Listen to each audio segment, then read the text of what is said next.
Assalamualaikum warahmatullahi wabarakatuh.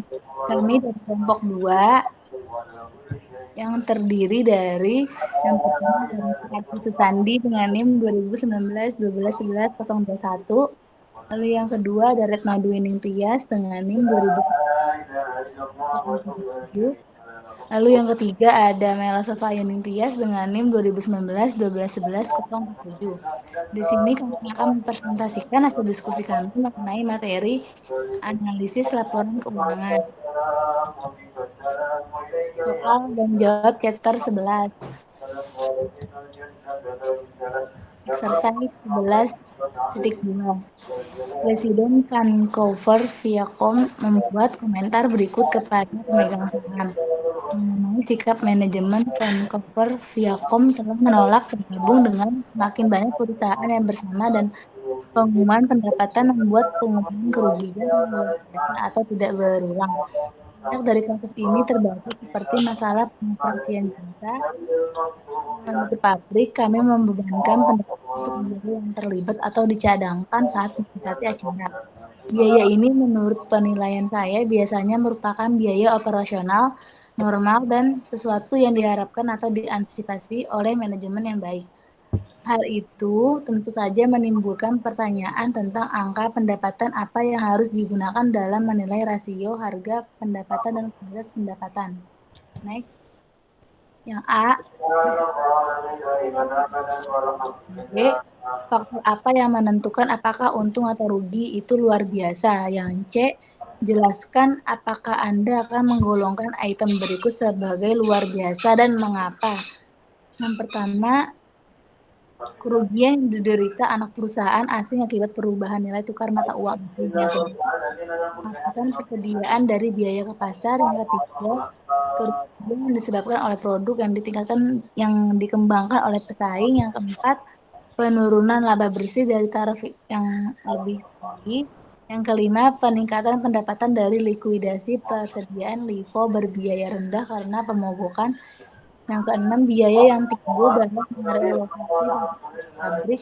Yang ketujuh, biaya yang diperlukan untuk melikuidasi lini produk yang tidak memungkinkan. Yang kedelapan, penelitian dan pengembangan dihapuskan dari kegagalan produk atau tidak dipasarkan. Yang kesembilan, biaya perangkat lunak dihapuskan karena permintaan untuk suatu produk lebih lemah dari yang diharapkan. Yang kesepuluh, kesulitan keuangan dari pelanggan utama yang menghasilkan posisi kredit macet. Yang ke-11, kerugian penjualan mobil rental oleh perusahaan rental mobil. Yang ke-12, keuntungan dari penjualan aset. Yang ke-13, sewa yang diterima dari karyawan yang menempati rumah milik perusahaan. Yang ke-14, kerugian korban jiwa yang tidak diasuransikan. Yang ke-15, pengambil alihan oleh pemerintah asing atas seluruh investasi perusahaan. Yang ke-16, perampasan atau perusahaan properti dari suatu tindakan perang.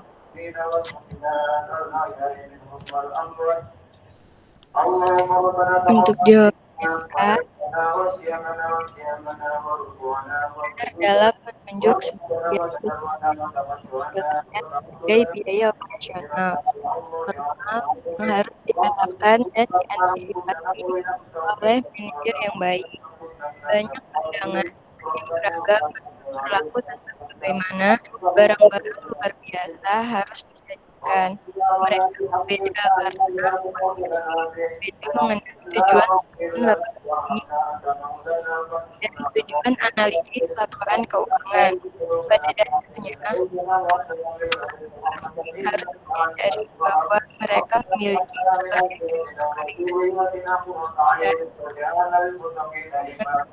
adalah memberikan pembaca sebuah informasi yang membutuhkan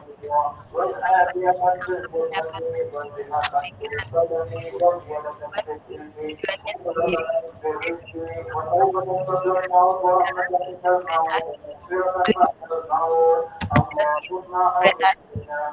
Yuk item untuk atau rugi luar biasa dengan beban dari hanya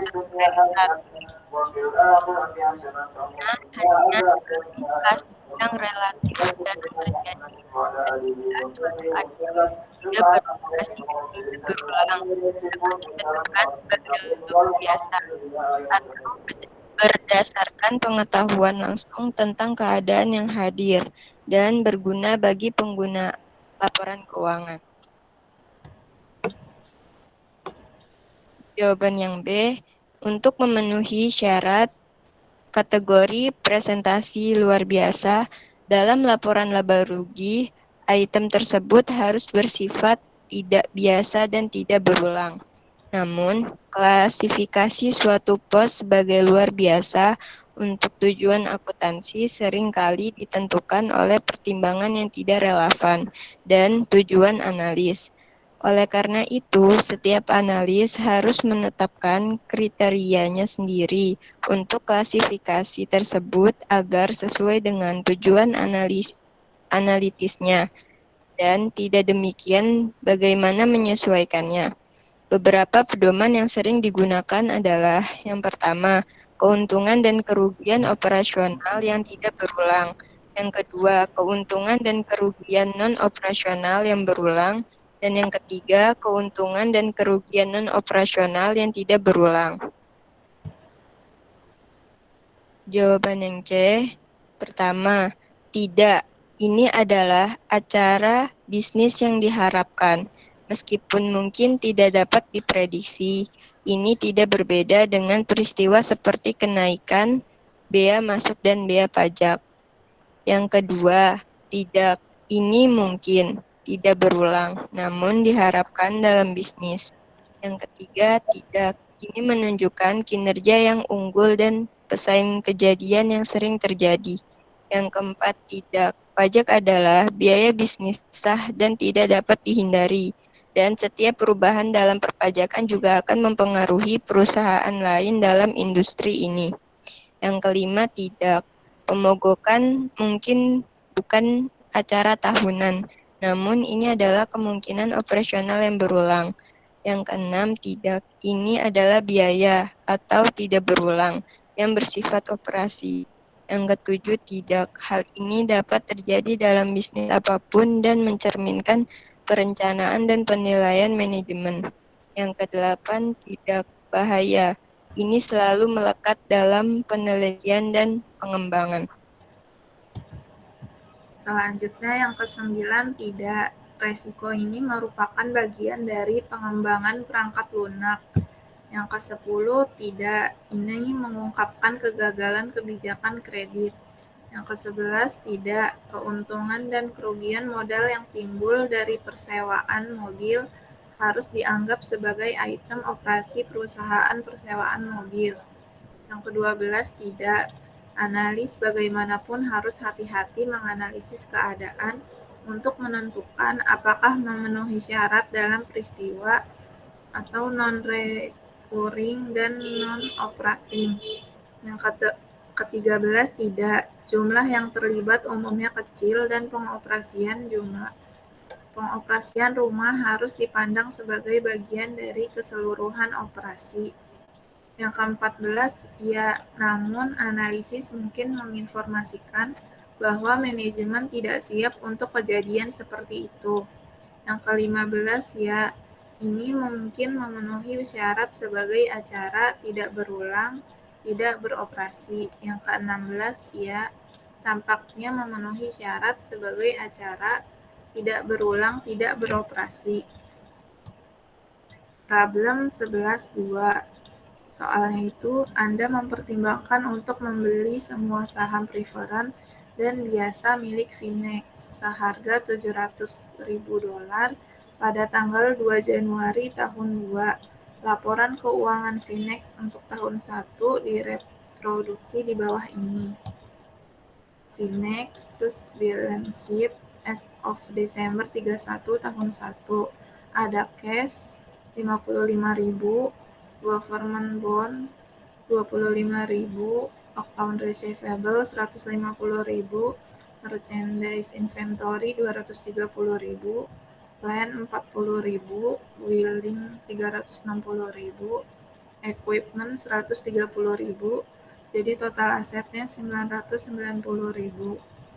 Terus ada account payable 170.000, notes payable 50.000, bonds payable 200.000, preferred stocknya 100.000, common stocknya 400.000, paid in capital in excess of par 43.000, retained earningnya 27.000, jadi total liabilities dan equity-nya 990.000. Terus ada income statement-nya for year ended Desember 31 tahun 1, ada net sales-nya 860.000, cost of goods sold-nya 546.000, gross profit-nya jadi 314.000, selling and administrative expense-nya 240.000, net operating income-nya 74.000, income tax expense-nya 34.000, jadi net income-nya jumlahnya 40.000. Yang A, accumulated depreciation on building 35.000, depreciation expense di tahun 1 7.900. Yang B, accumulated depreciation on equipment 20.000, depreciation expense in tahun 1-nya 9.000. Yang C, bonds are sold at par. Yang D-nya dividend paid in tahun 1, preferred 6.000, common 20.000. Anda perlu menyesuaikan laba bersih untuk memperkirakan potensi penghasilan dari suatu akuisisi. Perusahaan menggunakan metode penilaian persediaan FIFO dan semua persediaan dapat dijual tanpa kerugian. Dengan perubahan kepemilikan, Anda mengharapkan tambahan 5% dari piutang bersih menjadi tidak tertagih. Anda menganggap penjualan dan semua hubungan keuangan yang tersisa tidak berubah. Pertanyaannya A, nilai apa yang dilaporkan akan diberikan secara individual untuk tanah, bangunan, dan peralatan setelah pembelian yang diusulkan dengan asumsi bahwa kita mengalokasikan kelebihan harga pembelian untuk ketiga aset ini secara proporsional dengan nilai buku masing-masing pada neraca tahun 1. Ini secara implisit mengasumsikan bahwa aset ini dinilai terlalu rendah oleh jumlah ini. Yang B, siapkan neraca untuk Finex segera setelah pembelian yang Anda ajukan. Yang C, perkirakan pendapatan operasional bersih Finex untuk tahun 2 di bawah kepemilikan Anda. Petunjuknya, gunakan rasio yang sama antara biaya depresiasi terhadap aset dan sepertiga dari depresiasi dibebankan pada harga pokok penjualan. Yang D, dengan asumsi rasio minimum pendapatan operasional bersih terhadap penjualan bersih adalah 8%, haruskah Anda membeli Finex Inc?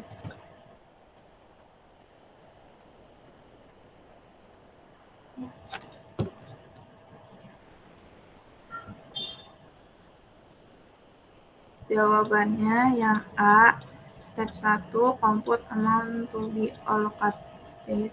Purchase price of Finex itu 700.000, book value of total equity 570.000. Jadi payment in excess of book value 7.500. Tambahannya decrease in account receivable 5%, 7.500. Amount to be allocated to land, building, and equipment 137.500. Step 2-nya allocated amount to individual asset, land-nya 10.377, building-nya 93.396, equipment 33.727, jadi totalnya 137.500. Step 3, compute reported value to assign to individual asset. Land-nya itu sebesar 50.377, dari 40.000 ditambah 10.377. Buildingnya 360.000 ditambah 93.396, jadinya 453.396. Equipmentnya sebesar 163.727 dari 130.000 ditambah 33.727. Yang B, Finex pro forma balance sheet as of Januari 1 tahun 2 ada aset itu ada cash 55.000, government bond-nya 25.000, account receivable-nya 142.500, merchandise inventory-nya 230.000, land-nya 50.377, building-nya 453.396, equipment-nya 163.727, total asetnya 1.120.000. Terus ada liabilities and equity, account payable-nya 170.000, notes payable-nya 50.000, bonds payable-nya 200.000, preferred stock-nya 100.000, common stock-nya 400.000, paid in capital and returned earning-nya 200.000, total liabilities and equity-nya jadinya 1.120.000.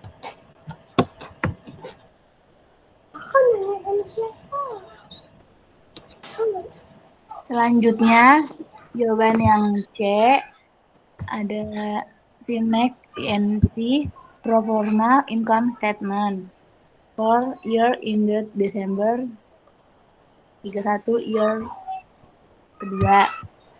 Ada di sini ada net sales-nya yaitu sebesar 860.000 dengan 100%.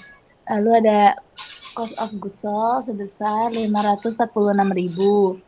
Lalu ada increased depreciation in COGS yang pertama itu sebesar 664.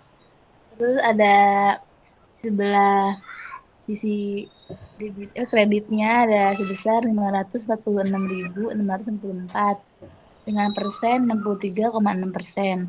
Lalu ada gross profit-nya itu sebesar 336.000 dengan persen 36,4. Lalu ada selling and administrative expense sebesar 240.000. Lalu ada increase in depreciation expense yang pertama itu yang tahun kedua yaitu dari 18.892 dikurang 6.297 sama dengan 12.549. Yang tahun pertamanya itu ada dari ini 16.900 dikurang 5.633 sama dengan hasilnya itu 11.267. Lalu ditaruhnya di sini itu 1.328, nah sebelahnya lagi ada 221.328.000, lalu persenannya itu 28%. Lalu ada operating income sebesar 72.000 dengan persen 8,4. Depreciation rate before purchase-nya ada building dari 7.900 dibagi 360.000 ditambah 35.000 sama dengan 2%. Lalu ada equipment sebesar dari 9.000 dibagi 130.000 ditambah 20.000 sama dengan 6%. Lalu estimated depreciation expense in year 2 ada building di sini dari 396.000 dikali 2% sama dengan 9.068. Lalu ada equipment di sini ada 163.727.000 dikali 6% sama dengan 9.824. Totalnya itu dari 9.068 ditambah 9.824 hasilnya itu 18.892. Estimate depreciation in COGS in year 2 itu ada dari 18.824 18.892.000 dikali 1/3. Hasilnya itu 6.297. Lalu ada estimate depreciation in COGS in year 1. Itu dari 7.900 ditambah 9.000 dikali 1/3. Hasilnya itu 5.633. Lalu ada increase in depreciation expense itu sebesar totalnya jadinya 664. Lalu jawaban yang D, jawabannya itu iya, karena pendapat operasional bersih performa bersih adalah 84% dari penjualan bersih. Sekian dari kelompok kami, kurang lebihnya mohon dimaafkan. Terima kasih.